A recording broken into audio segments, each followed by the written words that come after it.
Eleanor Graves had always believed that death was final. But when she found the old phonograph in the attic of her late husband's family estate, something inside her whispered otherwise. It was a beautiful relic. Its wood polished and brass horn gleaming despite its age. Alongside it, she discovered a collection of records, each labeled with names she didn't recognize, except for one: Jonathan Graves. Her hands trembled as she placed the record on the turntable. The needle dropped, and at first there was only static. Then a voice, his voice. "Eleanor!" Her breath hitched. Jonathan had been gone for almost a year, and yet here he was, calling her name. The house was a lonely place without him. Shadows crept into corners where laughter once lived. The nights were long, filled with dreams where she almost felt his touch again. The phonograph became her lifeline to a past she could no longer hold. Every evening she would wind the crank, place the record, and listen. Sometimes it was nothing more than old conversations she had nearly forgotten. Other times, the voice on the record seemed aware. "I miss you, Eleanor. Why did you stop looking for me?" She convinced herself it was grief playing tricks on her. Until one night, when she heard something new, a whisper in the background layered beneath Jonathan's voice, not one but many. "Help us." Eleanor had always been a rational woman. Grief had made her fragile, but it had not made her foolish. And yet, here she was, sitting in front of a phonograph that spoke to her in voices beyond the grave. Determined to understand what was happening, she started investigating the records. The other names, who were they? She searched the house for any clues, digging through old journals and letters left behind by Jonathan's ancestors. That was when she found the ledger. It was buried in a chest in the basement, covered in dust and wrapped in decaying cloth. Inside, names were listed beside dates spanning decades, centuries even, and at the bottom of the last page, fresh ink stood out among the faded script. Eleanor Graves, awaiting collection. Her hands turned cold. What had she invited into her home? That night she hesitated before playing the record, but the silence of the house was worse than the whispers. With shaking fingers she placed the needle and let the record spin. Jonathan's voice came through immediately, but it was different this time. Urgent, desperate. "Eleanor, listen to me. You need to leave now." Now, the background whispers surged, growing louder, overlapping in frantic voices. "He's watching. You're next. Run."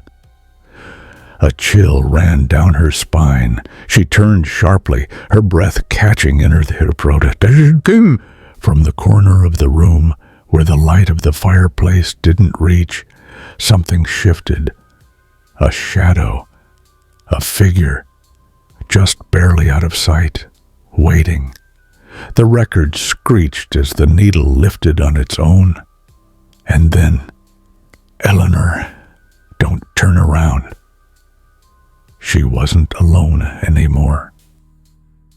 Eleanor could no longer deny it. There was something unnatural about the phonograph.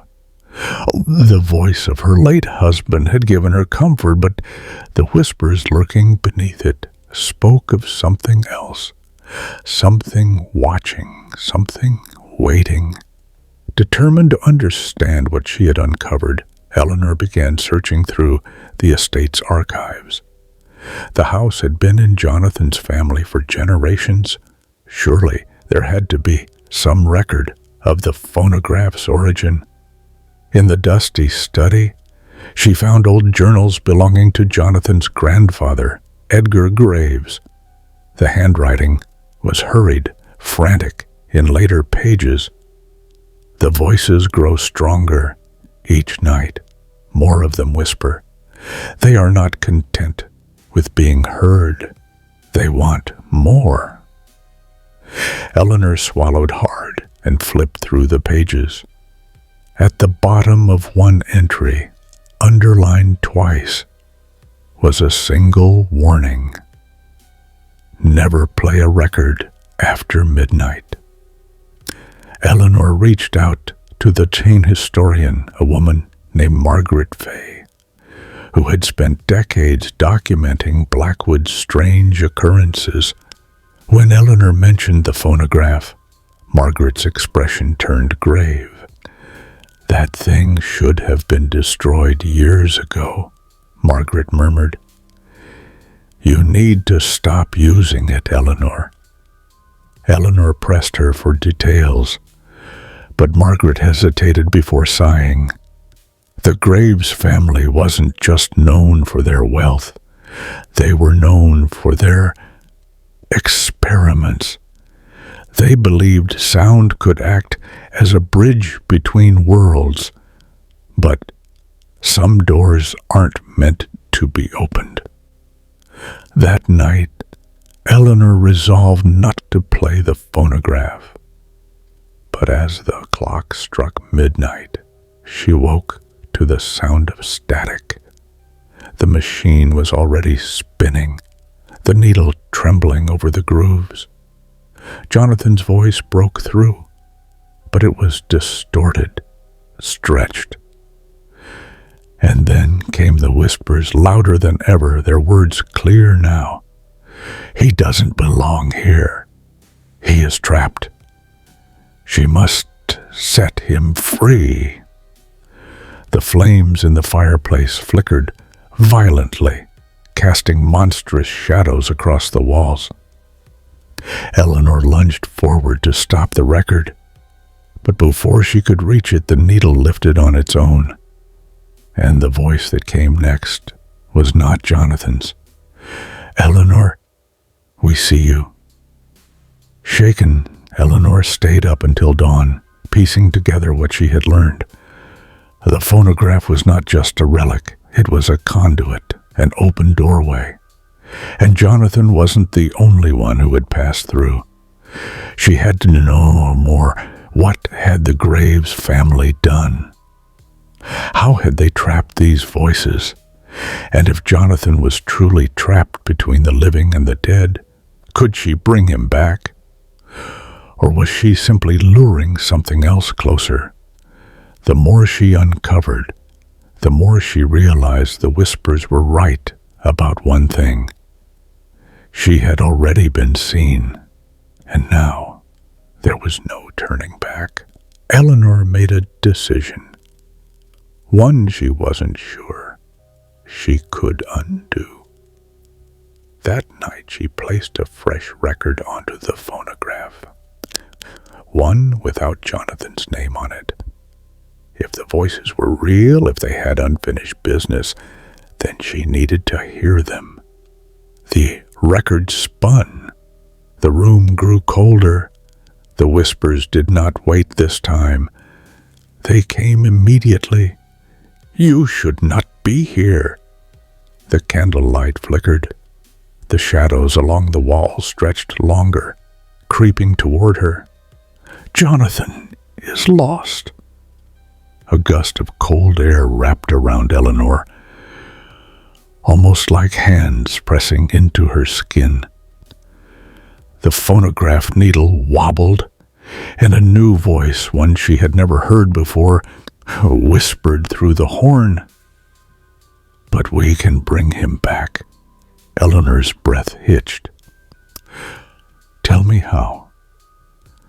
The whispers fell silent.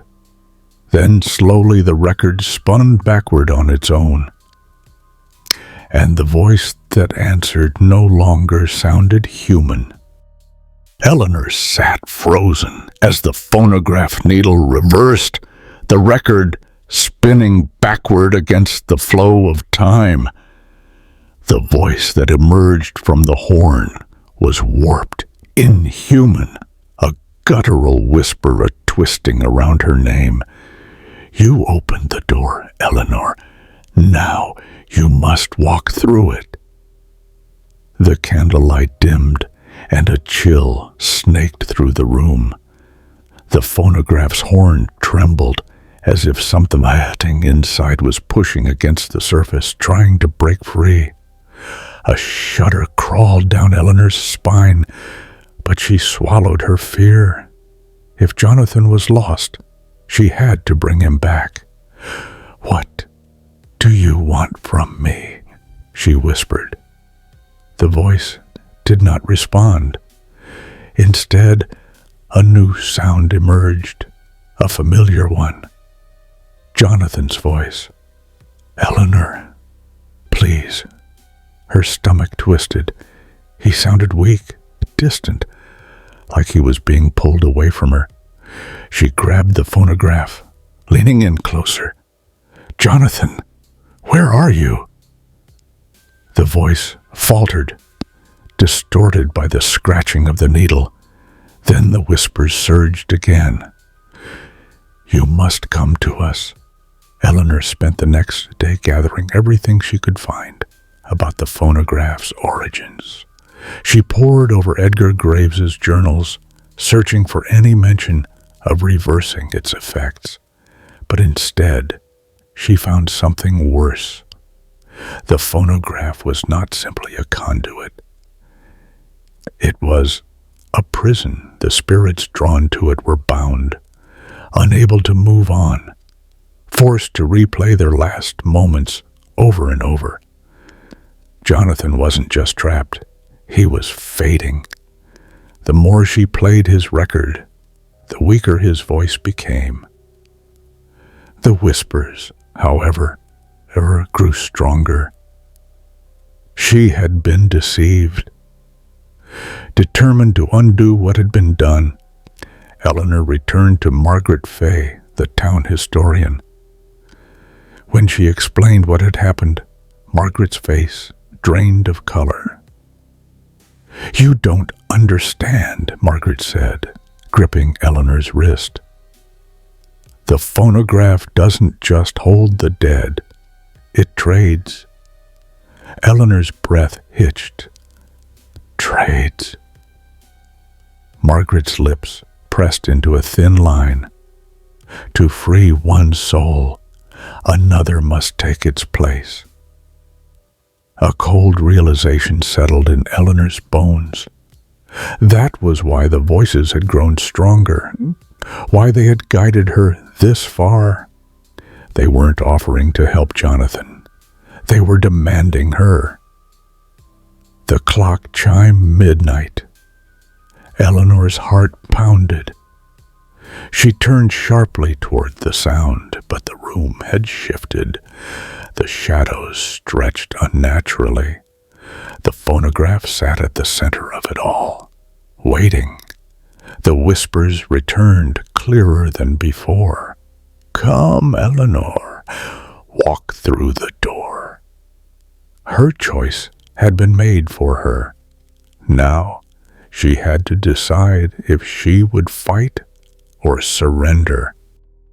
Eleanor's breath came in shallow gasps as she stood before the phonograph, its horn trembling as though something inside was trying to escape.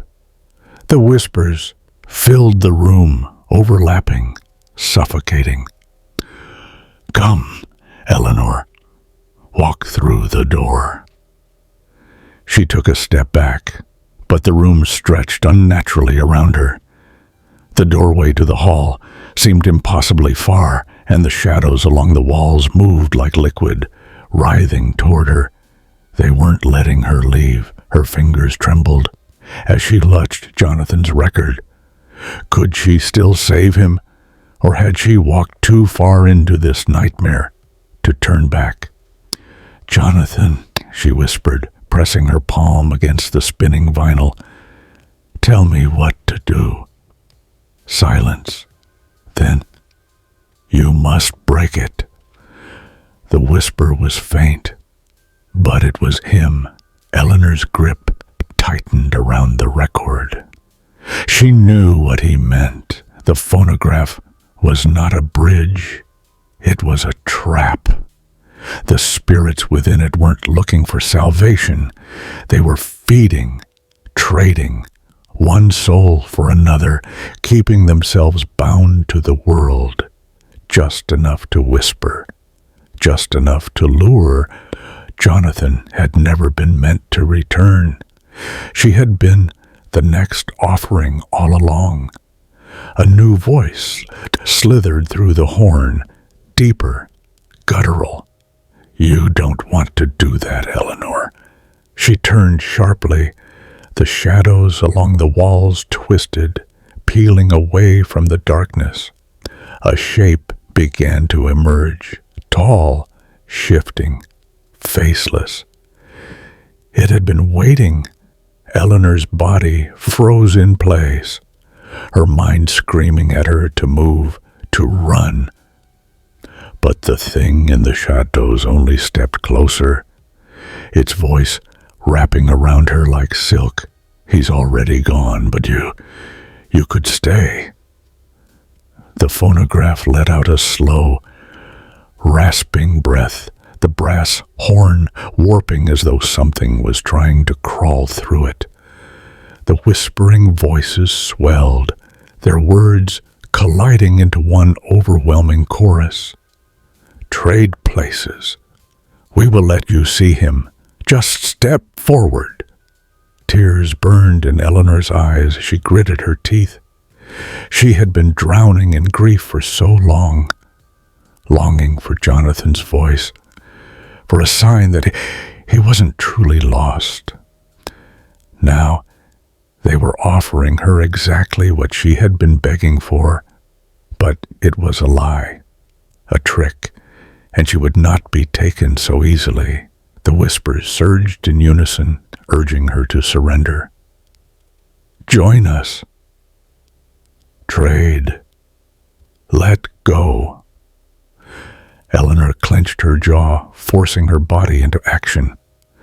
With one swift motion, she raised the record high above her head and shattered it against the phonograph's brass horn. The effect was immediate.